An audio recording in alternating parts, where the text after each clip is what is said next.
Okay, so this paper is called Whose Soup Is This? On translation, cultural ownership, and critical receptions of the Rings of Power. And this paper is very much a work in progress, more so than previous papers I've delivered, but it's a topic that I think is really important to discuss, and I hope it opens up some space for some interesting conversations. This paper is intended to critically examine the positioning of Tolkien's legendarium as a mythology for England, which has been done before. I'm very aware that this has been done many times, but I'll be challenging essentialist associations with primary world European cultures by highlighting the significance of translation to Tolkien's project. And there's really two translation paradigms that I'm looking at. One is the internal paradigm, Tolkien's framing narratives or translation conceit. And the other is the external translation paradigm, specifically his guidelines for translation found in Nomenclature of The Lord of the Rings. Some key research questions that I'm looking at is Tolkien's legendarium really intended to be a myth for England, and more specifically, a myth for the English, which are two distinct things? Two, how did Tolkien's philological background influence his approach to such matters, and how does all of this intersect with questions of race? And third, what role does translation, both primary and secondary, play in the positioning of his mythology in the modern world? I argue that while Tolkien certainly sought to dedicate his work to England, this is not the same thing as earmarking his work for English peoples, English speakers, or white Europeans more broadly. I argue that Tolkien's specific philological background, namely his positionality as a 20th century philologist, which is significant, gave him unique insights into the misuse of mythology for what he might call racialist aims. And third, I argue that his translation conceit and his interest and active involvement in primary world translations of his work really exemplify his pluralistic vision for his legendarium. Before I get into the sort of meat of the paper, I want to just take a moment to discuss why I feel this is a really important topic to discuss. And this is going to be in response to critical receptions of the Rings of Power. As soon as the show was announced, and really as soon as the first images from the show were released, criticism of Amazon Prime's Rings of Power were intense and continue to be intense and quite vitriolic, largely centering around casting choices, specifically the inclusion of people of color in the cast. There have been very prominent and ongoing arguments that the so-called free peoples of Middle-earth are exclusively and intentionally white, and that Tolkien's legendarium is functionally owned by white Europeans. Just to give a quick snapshot of this, these are some screenshots that I took from before the show even came out, just comments under images of the cast that were released with that Vanity Fair article a couple of years ago. And we see a lot of, again, very consistent sort of perennial arguments here, including that dwarves are inspired in Nordic culture. This word Nordic is used a lot. The argument that all of Tolkien's elves are white and they are based on, quote, Nordic and Celtic myths, including the very strange comment here on the left that their creator Ilúvatar is literally Odin, which would have been news to Tolkien. There's, of course, more vitriolic comments, more concerning comments, including the one on the bottom left that says, quote, fat darkies don't belong in Middle-earth. Horrifying comment. Not quite as horrifying as the one to the right of that, where the commenter says, at least by not seeing them in the original Lord of the Rings, I can assume they were all massacred by then, which is also satisfying. This person feels the need to qualify, I am not racist, but it's like claiming Black Panther as a white man. Arguments like this mortifying, but are also very common. You see this on the right as well, where someone said that Black people don't want white people in their culture. This is their claim. And they say, I don't want in a European mythology Black people because it's cultural appropriation. They finish their comment with advising that their previous commenter do society a service and buy themselves a rope. These sorts of comments are again, horrific. And they found their way into a lot of layers of discourse surrounding this show, even finding their way onto the one wiki to rule them all, where Disa's page, at least for a time, stated that, quote, the whole purpose of the character is to push an anti-white agenda. There are some recurring ideas here, obviously. One, that Tolkien's work is intended specifically for white Europeans, that it is derived from quote unquote Nordic mythology and Celtic mythology. And the end sort of presumption from this is that it is earmarked for white Europeans. In September of 2022, the Rings of Power production team released a statement against these sorts of comments and the quote, relentless racism, threats, harassment, and abuse that some members of their cast have been experiencing on a daily basis. They said, quote, J.R.R. Tolkien created a world which by definition is multicultural, a world in which free peoples from different races and cultures join together in fellowship to defeat the forces of evil. Rings of Power reflects that. Our world has never been all white. Fantasy has never been all white. Middle-earth is not all white. Black and indigenous people of color belong in Middle-earth, and they are here to stay. This response itself triggered an additional wave of controversy for many reasons, but including this argument that Tolkien's Middle-earth is multicultural, which I think anyone who knows what they're talking about would agree that it very much is by definition. So a lot of these arguments are underpinned by this idea of the legendarium being a mythology for England, which is, of course, based on letter 131 to Milton Waldman. I won't read this entire thing, but this is where Tolkien says that once upon a time, he had a mind to create a body of more or less connected legend, which he could dedicate simply to England, to his country. He says that it should be redolent of the northwestern cool air of Britain and the hither parts of Europe, as opposed to places like Italy or the Aegean, and still less the East. He does mention Celtic, the fair elusive beauty that some call Celtic, though he notes, based on his opinion, that this is rarely found in genuine ancient Celtic things. But this tends to be the sort of locus classicus for a lot of these kinds of arguments. It's worth noting that in the original early layers of the legendarium, the connection with Britain was explicit. Tol Eressëa was Great Britain, thus explicitly tying the tales of the elder days to Britain geographically. Furthermore, Eriol, the mariner who sails to Tol Eressëa either from the continent or from Britain, is deemed to have been the father of Hengist and Horsa, the legendary brothers who led the Angles, Saxons, and Jutes to Britain. Over time, however, this centrality of Britain diminished significantly, and the scope of the work expanded both geographically and chronologically. Tol Eressëa was no longer Britain, and the stage of the drama stretched far across Eurasia, including into the Mediterranean regions that Tolkien had initially said he wasn't very interested in covering. In all, there are many different human and non-human cultures that are represented, as well as many different climates and geographic regions.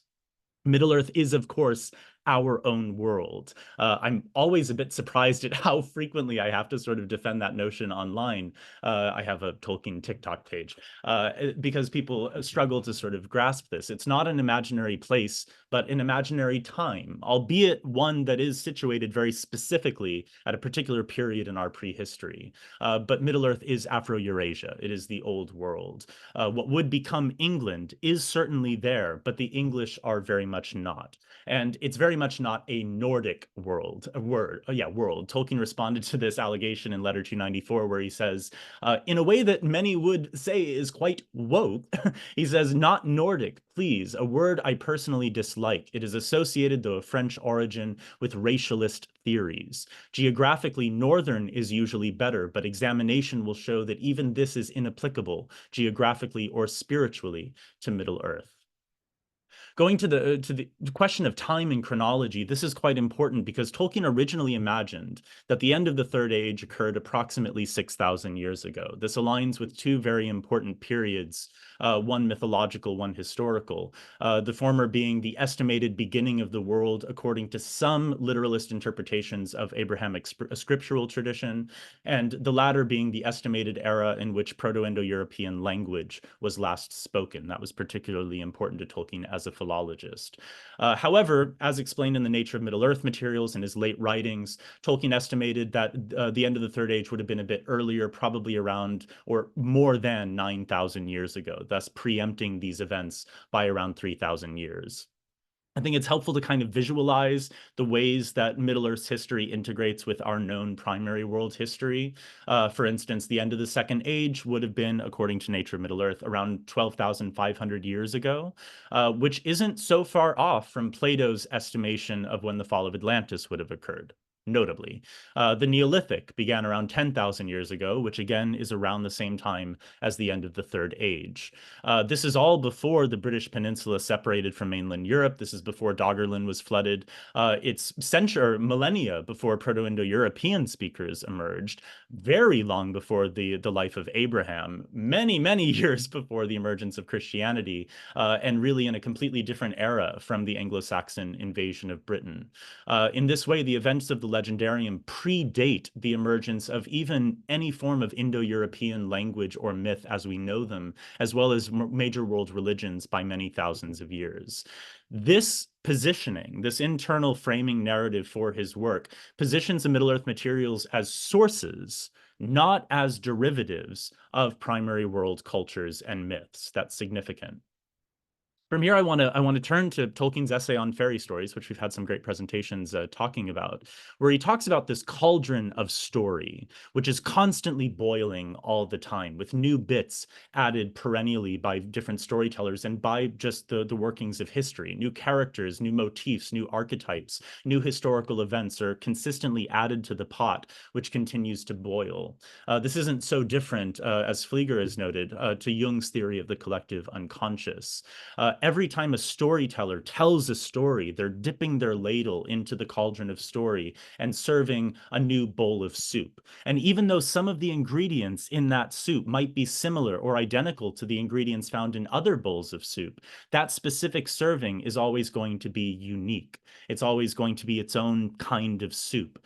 Tolkien says about this, quote, "It is precisely the coloring, the atmosphere, the unclassifiable individual details of a story, and above all, the general purport that informs with life the undissected bones of the plot that really count." When it comes to analyzing these bowls of soup, these stories, in Tolkien's time, there were two major camps of approaching the evaluation of fairy stories and folklore. One was the philological approach, popularized by Max Mueller, George Dasent, and their sort of crew. This is called solar mythology. This is known as solar mythology. Their argument was that classical mythology is ultimately derived from cultural beliefs about the sun, about the moon, and other cosmic phenomena. This is what led Mueller to argue that mythology is a disease of language. He claimed that as quote unquote Aryan peoples migrated across Eurasia, their descendants forgot the original meanings of the metaphorical names for cosmic phenomena that they had received, which led to the development of absurd myths about gods and so on. There's a distinct racial charge in this argument, a positioning of these so-called Aryan peoples as more evolved than those who came after. I'll come back to this concept of Aryan in a moment, but it's in scare quotes for a reason. The anthropological approach was the other kind of camp, and this was led up by Andrew Lang. Tolkien obviously was responding quite directly to this approach in his essay, because his essay began as an Andrew Lang lecture at St. Andrews University in Scotland. But Lang perpetuated a cultural evolutionary theory in which primitive cultures ascend towards civilization over time. And he argued that their folk tales, including all of their apparent savagery and barbarism and cannibalism and all of those things, are the remnants of primitive animism and animal worship and other leftovers of human development. Both of these approaches, the anthropological approach and the philological approach, really are treating stories as mines for data, mines for evidence, something that can be picked apart and analyzed in order to understand our past. Tolkien's approach that he presents in his essay is very different. It is a literary approach. His approach to fairy stories differs from both of these by criticizing stories as stories, criticizing the soup as soup. That was really a core to his sort of methodology and his theory of how they should be treated. He argued that we needed to go beyond the analysis of sources, beyond an obsession with what the ingredients are and what went into the soup and how it relates to other bowls of soup. And it should actually be a literary analysis. It should be a process of judging the story as a story and seeing how it affects us, how it makes us feel. It's in this essay, In on Fairy Stories, Tolkien is making some implicit arguments against racialist approaches to fairy stories, which are found in both camps, both in the philological approach and in the anthropological approach. And he's really standing against both of those. I think part of this comes down to the fact that he was a 20th century philologist. And I wish I had more time to go into this in more depth, but people are hopefully already aware of this. But philology played an important role in a lot of the worst atrocities of the 20th century, indirectly, based, at least according to the philologists, on a confusion of linguistic and racial categories, i.e., the conflation of Indo-Aryan languages with some kind of Aryan race that in fact never existed. Tolkien was well aware of this. His involvement with philology in this period gave him a uniquely specialized perspective on the intersections of language, story, and indeed racism. To come to the main topic of translation, there's these two layers of translation that I want to look at. The first being the internal layer. This is Tolkien's translation conceit. We all should be well aware that Tolkien's legendarium is positioned as having been translated by him from secondary world languages into English. Within this framework, for instance, Westron, the common speech at the end of the Third Age, used throughout much of the Third Age, is represented by English.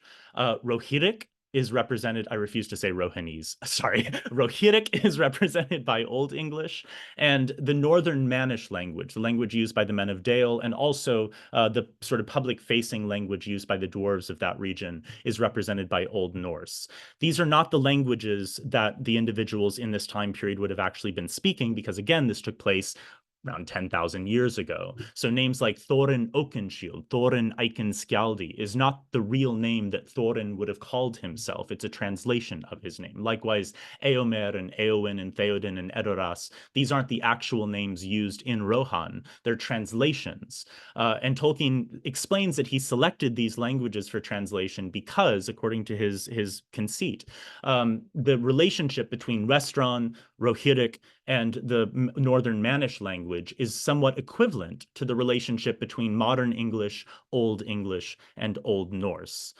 He makes this point in one of his lecture notes that no one would learn anything valid about the Anglo-Saxons from any of my lore, not even that concerning the Rohirrim. So we have to be careful about conflating his translation paradigm and the modern, or not modern, but the primary world cultures and languages that he uses to represent the secondary world peoples and languages as being evidence of them being equivalent in any way. When it comes to the external layer of translation, Tolkien took an active role in providing some guidelines for translating The Lord of the Rings into other languages. This arose in the late 60s out of his frustration with early Dutch and Swedish translations of The Lord of the Rings, which he took issue with. I don't envy any translator that was attempting to translate his works into another language that he knew. So he decided to come up with this scheme. And in it, he provides some advice for translating anthroponyms and toponyms, place names and personal names into other target languages. For instance, he recommends using a calque for the name Brandybuck, a calque being a sort of semantic translation based on the etymological roots of a word. He explains that Brandybuck comes from elements from the Brandywine River, itself already a calque, and a translation from Baranduin in Elvish, but then there's a Westron term that we don't know.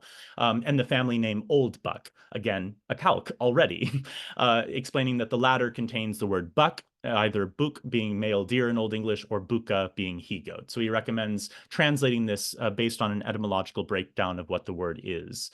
For the name Rivendell, again, already a calque. This was Carningul in Westron. He uses Rivendell as an English construction to make it feel a certain way to an English reader.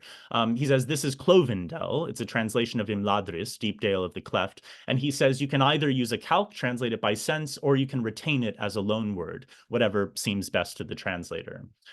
In other cases, he suggests using substitutions, Barlaam Butterbur being a good example of this. His name is obviously derived in part, his surname, from the plant Butterbur, Pedicitus vulgaris. And he says you can use the local name for Pedicitus vulgaris. If it contains an element of butter, then that's great. Otherwise, you could also use another plant name containing butter, like German Butterblume or Butterbaum or Dutch Boterblome, or another plant name referring to a fat thick plant. Then he explains that Barliman, his first name, is an altered spelling of barley and man and should be translated. So a calque should be used for that. Just to see some examples of that in practice, in this table on the left, we have the Westron names when known, English names from Tolkien's original text, and then two translation schemes from Ottavio Fatica's translation and then Juva's Finnish translation. So for Suzat, for the Shire, we get La Contea in Italian. We get Kontu in Finnish, which is like a homestead. For Rivendell, Karningul, already a translation, we get Valfora in Italian, which is a split valley, and which is a calque. And then in Finnish, Rivendell is retained as a loan word. Brandagamba, which is the Westron for brandy buck, becomes Brandaino in Fatica's translation into Italian, keeping the brand, but then dino becomes, that is the Italian for a deer or a buck. And then we get Rankibuk in Finnish. Which ranki is sort of like the dregs from the production distillation of alcohol. So again, we get the brandy connection, then buk being buck. For Middle Earth, we get Terra di Mezzo in Italian. We get Keski Ma in Finnish, which is like the middle country. And then for Barliman Butterbur in Italian, this is Omorzo farfaraccio being Italian for Butterbur, and Omorzo being based on orzo, barley, and uomo, man. In Finnish, we get Viljami, Voivalvati, Viljam being grain, and then Voivalvati being buttermilk. So losing the botanical connection, but retaining the butter. When you read The Lord of the Rings in Italian or in Finnish or one of these other languages, and you're reading about the hobbits from La Contea going to Valfora, and on the way they meet Omorzo Farfaraccio, this doesn't feel like an English story that has been translated into Italian. It has Italian sort of sensibility to it. And this is something that Tolkien really wanted. He wanted people to relate to the stories, to relate to the hobbits in particular, as being relatable. When you read about La Contea, there's a sense of it also reflecting a kind of provincial, rural life that could be found across the world in pre-modern societies, not necessarily distinctly English, even if the Shire was geographically located somewhere around modern-day England. In this way, translation is acting not just as a translation of words into another language, but a repackaging of places and characters and stories into new cultural contexts. This is quite similar in a lot of ways to the natural processes that historical myths undertook over time. As historical myths were translated and exchanged across cultures and across time periods, across nations, across languages, they also would take up local characteristics and in many cases could become naturalized in a sense through that process.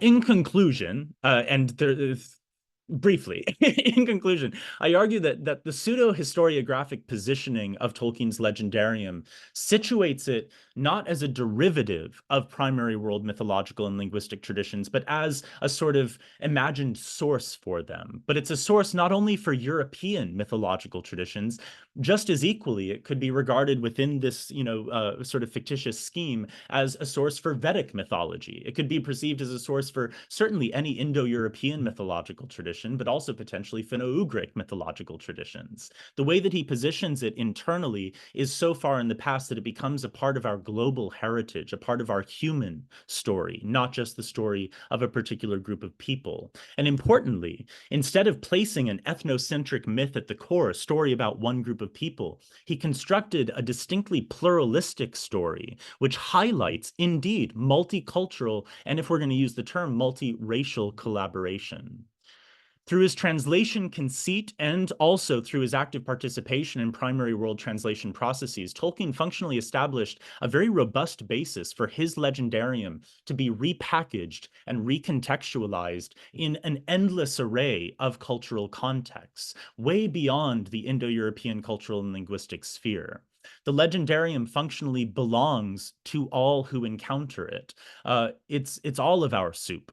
And if your life or your culture has been impacted by this myth, then it is de facto a part of your heritage. Thank you.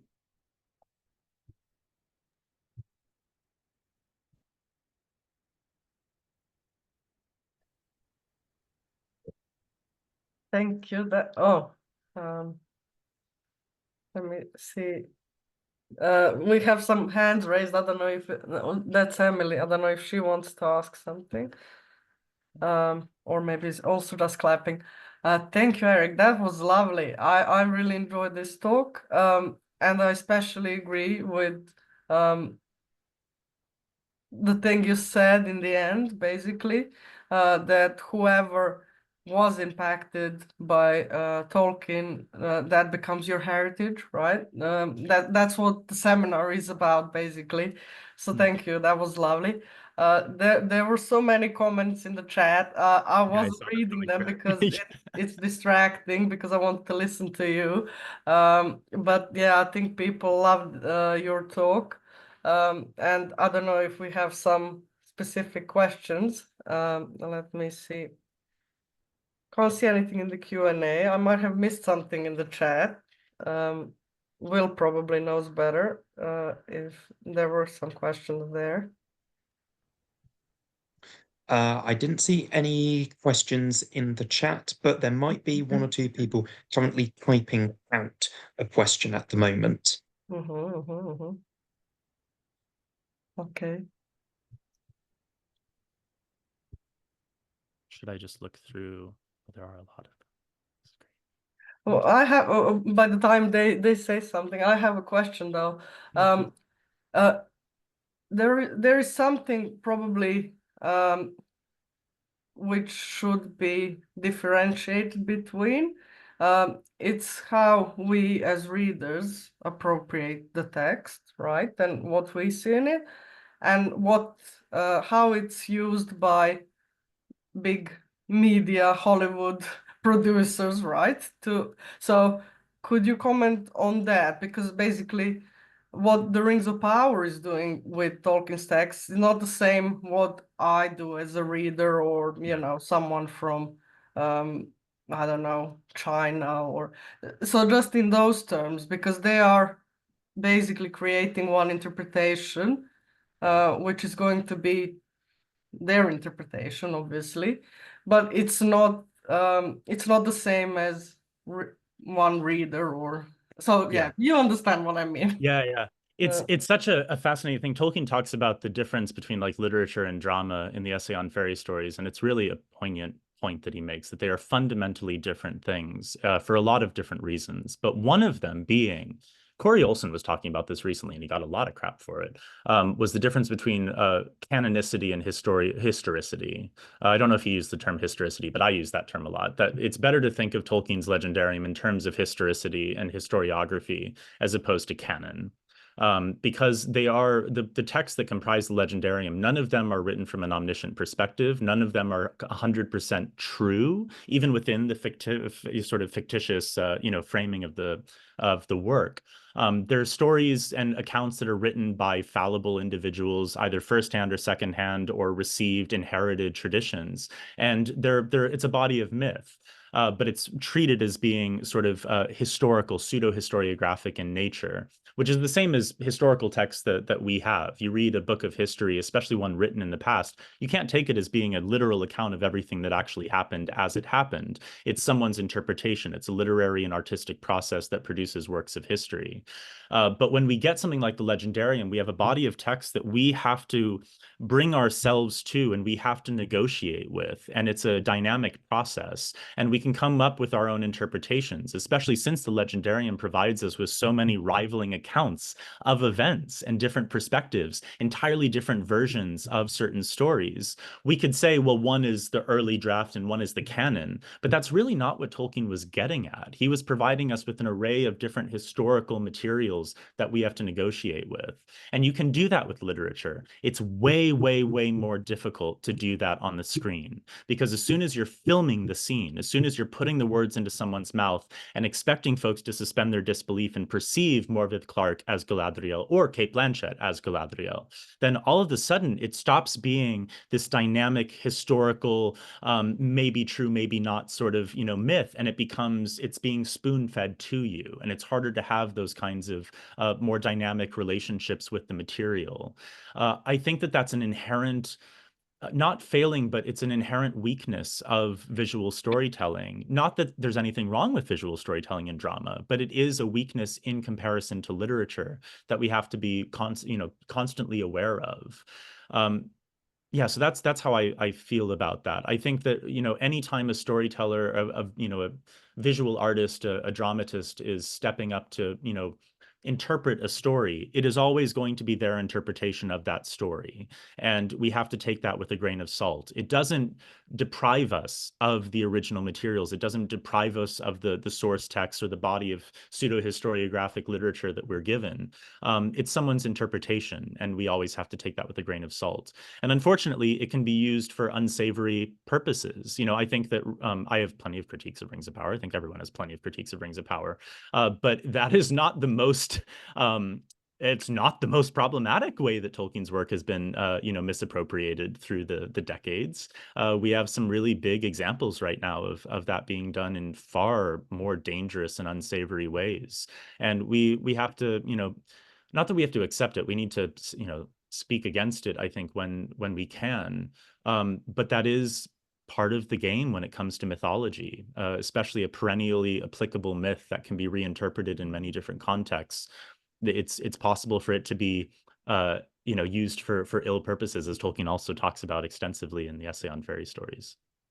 Yep, it's the game when it comes to any heritage, really. But we have a couple of questions in the Q&A. The first one, Inge, what was your own reading experience originally? I guess it refers how you imagined the whole characters and the story when you read it. I mean, I was fortunate to read the Hobbit, the Lord of the Rings, and the Silmarillion before the Peter Jackson films came out. Just barely got it in, and so I was able to experience it without having the movie images in my mind. I'm not sure that I don't know what specifically the question would be, or what I'm imagining, but I certainly imagined things in my own way, which ended up being quite different from how they were displayed on the screen. Now my imagination is definitely populated, at least in part, by Peter Jackson's sort of visual contributions, for better and for worse. I am a visual learner, so it did help me in certain cases to imagine things in space and time. But yeah, certainly it was different. But I was fortunate to be able to read the works before they were ever adapted in a way that I was experiencing. Okay, next one. Hannah asked, you said this was still a work in progress. Which specific aspects or topics are you planning on looking into in more detail? What's to come? I wanna do more research on sort of the radical nature of translation. A lot of my historical work has been in regards to exchange, the exchange of different kinds of knowledge across the Silk Roads, for instance, and the different forms that exchange manifests in, whether it's borrowing or recontextualization or repackaging and so on. But I think the act of translation, specifically when it comes to a work like this, a work of fantasy that's not representing a primary world situation, but an entirely different sort of, paradigm, how that is negotiated, the historical context before Tolkien's time, if there are precedents for the ways that he did it, and just some more sort of theoretical ideas surrounding the radical nature of translation. So I'd like to do more research there. And I also, yeah, I mean, there's a lot more that I wanted to say. This is always the case. Anyone that's watched any of my presentations, I'm always like running up against the time because I always pack in way too much. But yeah, there's a lot more that I want to sort of flesh out and make sure that I have some good, pre-existing sort of scholarly perspectives on the topic of translation specifically, since that's not really outside of the historical exchange on the Silk Roads and so on. It's not really my area of specialization. Yeah. Okay. And the third one, Baragon, you said that Tolkien originally intended the Third Age to have ended 6,000 years ago, but was not that something he said in the mid-50s while when working the Notion Club papers, he envisaged the Asian part of the story being before the Ice Age? Yeah, I mean, he was constantly the chronology was constantly shifting for him, as were his framing devices. So, I mean, the Notion Club papers being his sort of second major attempt at constructing a framing narrative to situate his myths. Originally, we had Eriol. I don't think Ariel ever disappeared entirely, but that sort of went to the back burner. And then we got the Notion Club paper sort of materials. We got the dream narratives and all of that as a potential framing device. And then later, the Red Book of Westmarch sort of takes precedence, and we lose to a certain extent these other ones, maybe partially because of just Christopher's omission. But yeah, those are big conversations. But it was a moving target, and I don't think he ever felt completely confident in his end determination. But certainly the fall of Numenor is the fall of Atlantis. So I think he would have found it quite satisfactory to try to position that period, the Numenorian period of, the Lost Road and so on, in that time, so that he could align those two events historically. Yeah, this was something that was constantly shifting for him. But early on, he imagined end of the Third Age was around 6,000 years ago. But later on, he projected it further into the past. But also our timeline surrounding the First Age also expanded significantly. So that was an ever-evolving process, which you can read about in Nature of Middle-earth. Yeah, thank you. Can I just answer one quick thing? From Taz. Hi, Taz. Oh, maybe he was responding to someone, but I just wanted to say a quick thing about this. Why Tolkien thought literature, not drama, was the proper form of fantasy. I think he's responding as opposed to asking the question. But that is a really, I would really recommend that folks read that section of On Fairy Stories, because he has some really interesting things to say, especially as an environmental historian. His comments about trees being something that you can't really present. You can't present the inner life of a tree, the perspective of a tree on film or on stage in a satisfactory way. And that's actually true for all non-human beings. It's very difficult to present their stories on the stage or on the screen without relying on certain effects and sort of magical tricks, which undermine the fundamental magic of mythogenesis and the sort of construction of secondary belief. That was a really important point for him. Not much about a tree can be got into a play. He said something to that effect. Whereas, on the page, you can read about the inner life of a tree and you can feel the reality of it. You can read about the thoughts of a fox watching some hobbits go through the forest, and you can feel that. You can experience that as a primary thing that's actually happening. You don't have to go through the layer of conceit. There's a big difference between secondary belief and the suspension of disbelief. Tolkien argues that the latter is really something you have to resort to when the former has failed. And literature can really do the former. Stage and film can't. You always know it's Elijah Wood. You don't think you don't think you're watching documentary footage of Frodo Baggins. You know it's Elijah Wood. You know it's Ian McKellen. You know it's the movie magic creating it. You're always a further step removed from the myth when you're watching it versus when you're reading it. I don't know. I think you still are when you're watching something good, like you're still immersed in the story, and you what the problem I had with the Rings of Power, it kicks you out so frequently in terms of the logic of what he is talking about in the essay about the inner consistency of reality and the logic and coherency and of the story. And when that's, destroyed by those who adapt the story, then you're kicked out, and then disbelief is obvious. So I'm not sure. I mean, obviously, yes. Whatever you're watching or reading, you are aware that's in the background that's not true, right, or part of reality. But I think you can equally be immersed in audiovisual media if the storytelling is good. So. Yeah, I mean, I think that's still this differentiation between secondary belief and suspension of disbelief, because film and absolutely, you can have a very effective suspension of disbelief that's fully engrossing and engaging and relatively enchanting. But it is a fundamentally different sort of mental procedure that's taking place psychologically, where you're watching a representation of a story and you can feel all the feelings. But when you're reading, The Lord of the Rings, I think everyone, especially if you read it when you're younger, you have this moment where you're like, is this real? It's like you have that moment of like, is this actually a book that he found from 10,000 years ago and, somehow translated? You have that sort of question. And when you encountered discrepancies in the text, my first instinct is like, oh, this must be like a Mannish account versus an Elvish account, or maybe Frodo was wrong about that detail, which you're staying in the secondary belief. When you see some kind of an issue on the screen, you just think, they messed that up. And it's a different sort of procedure. At least that's what Tolkien's argument was, which I think is quite interesting to consider when we're talking about rings of power.